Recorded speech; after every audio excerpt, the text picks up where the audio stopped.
क्या यूके में आने के लिए आपको बैंक स्टेटमेंट की ज़रूरत है?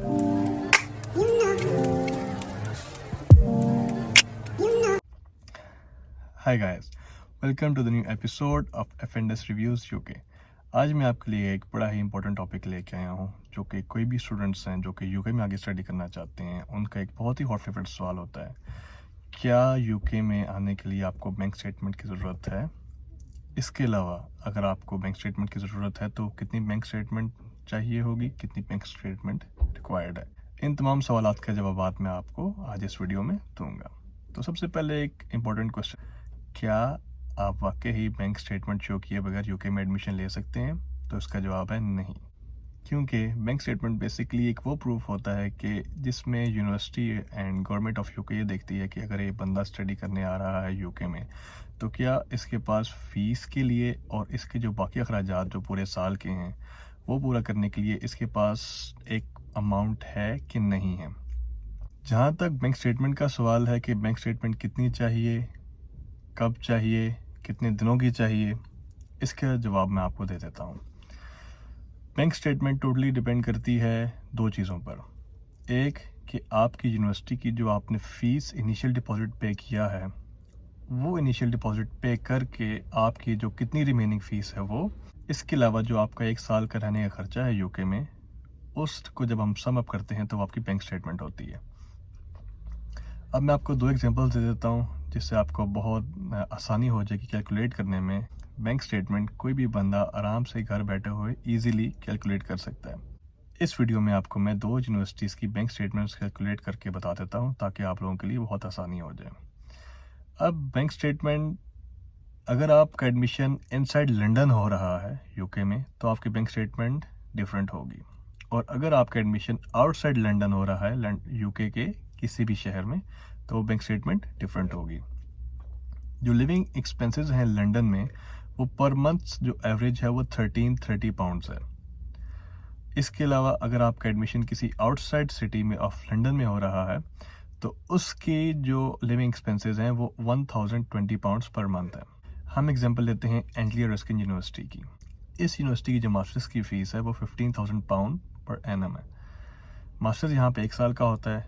इस यूनिवर्सिटी का जो इनिशियल डिपॉजिट है वो 4,000 पाउंड्स है। जब आपने इनिशियल डिपॉजिट दे दिया है तो जो पीछे रिमेनिंग अमाउंट है वो 11,000 पाउंड्स रहती है। इसके अलावा अगर हम लोग लिविंग एक्सपेंस की बात करें जो कि इनसाइड लंदन है, जैसे मैंने बताया कि 1300 पाउंड्स पर मंथ है, उसको जब हम पर ईयर पे कैलकुलेट करते हैं तो वो आपकी बनती है अराउंड 12,000 पाउंड्स बनती है। तो इस यूनिवर्सिटी के इस केस के लिए आपको जो बैंक स्टेटमेंट है वो आपको शो करवानी पड़ेगी 11,000 पाउंड्स जो आपकी रिमेनिंग फ़ीस है प्लस 12,000 पाउंड्स जो आपके एक साल के रहने का खर्चा है, जो कि सम अप होता है अराउंड 23,000 पाउंड्स के। अब अगर हम लोग 23,000 पाउंड्स को आज के पाकिस्तान के रेट के लिहाज से कैलकुलेट करें जो कि आज 260 रेट आ रहा है, तो वो आपके बनते हैं around 59 lakh rupees, 59 lakh PKR। इसी तरह अगर आपको मैं दूसरी एग्जांपल दूं एक और यूनिवर्सिटी की जो कि आउटसाइड लंदन है, लेट्स से वो UWE ब्रिस्टल है। अगर हम लोग इसकी बैंक स्टेटमेंट की बात करें तो इसकी जो मास्टर्स की एक साल की फ़ीस है 14,250 पाउंड्स है। इसका जो इनिशियल डिपॉजिट है वो 5,500 पाउंड्स है। जब आप इनिशियल डिपॉजिट दे देते हैं तो आपकी जो आउटस्टैंडिंग फ़ीस की जो अमाउंट है वो रह जाती है 8,750 पाउंड्स। अब इसकी बैंक स्टेटमेंट हम लोग कैलकुलेट ऐसे करेंगे कि जैसे कि आउटसाइड लंदन है तो इसकी जो हमारा पर मंथ जो एक रहने का खर्चा है किसी भी सिटी में आउटसाइड लंदन है वो अराउंड 1,020 पाउंड्स पर मंथ है। अगर हम इसके ऊपर ईयरली कैलकुलेट करेंगे तो 9,200 पाउंड्स आपके पर ईयर के बनते हैं। अब जब हम लोग 8,750 पाउंड्स जो कि रिमेनिंग फ़ीस थी उस पर 9,200 पाउंड्स ऐड करें तो वो अमाउंट हमारे पास बनती है अराउंड 17,500 पाउंड्स के लगभग। अगर हम उसको पाकिस्तानी करेंसी में कन्वर्ट करें जो कि आज की रेट के मुताबिक 260 बन रहा है, अगर हम इसको कैलकुलेट करते हैं 17,500 को 260 से मल्टीप्लाई करते हैं तो वो अराउंड 46 से लेकर 47 लाख पाकिस्तानी रुपीज़ बनते हैं। Now it's time for the second question, और एक क्रिटिकल क्वेश्चन है, और अगर हम इसको इस एंगल से देखें कि हमें कितने दिनों के लिए बैंक स्टेटमेंट रिक्वायर्ड होगी। अमूमन लोग कहते हैं 28 डेज़, गवर्नमेंट की वेबसाइट पे भी लिखा हुआ है कि 28 डेज़ है, लेकिन अगर हम उसको ऑन द अदर हैंड अगर हम उसको देखें तो बैंक स्टेटमेंट हमें यूनिवर्सिटी में एडमिशन लेने के बाद 2 जगह चाहिए होती है। फर्स्ट बैंक स्टेटमेंट हमें तब चाहिए होती है जब हम यूनिवर्सिटी से कैश का लेटर लेते हैं, जो कि basically confirmation for acceptance of studies है, जो कि यूनिवर्सिटी देती है। उसके लिए आपको 28 डेज़ की बैंक स्टेटमेंट शो करवानी पड़ती है। जो प्रीवियस 28 डेज़ हैं उससे लेकर उस डेट तक जिस दिन आप लोग कैश अप्लाई कर रहे हैं, उस दिन तक आपको आपकी बैंक स्टेटमेंट 28 डेज़ की शो करवानी पड़ती है। ये 28 डेज़ अलहदा हैं। यूनिवर्सिटीज़ अमूमन 1 वीक से 2 वीक्स लेती हैं कैश इशू करने में।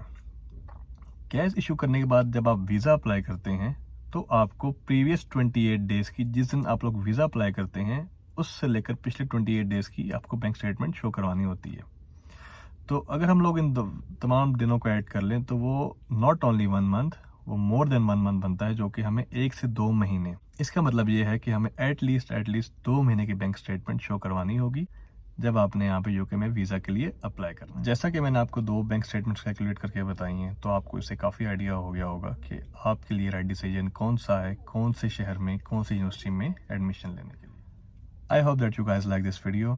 If you found it interesting, please hit the like button and subscribe my YouTube channel. Thank you so much for watching.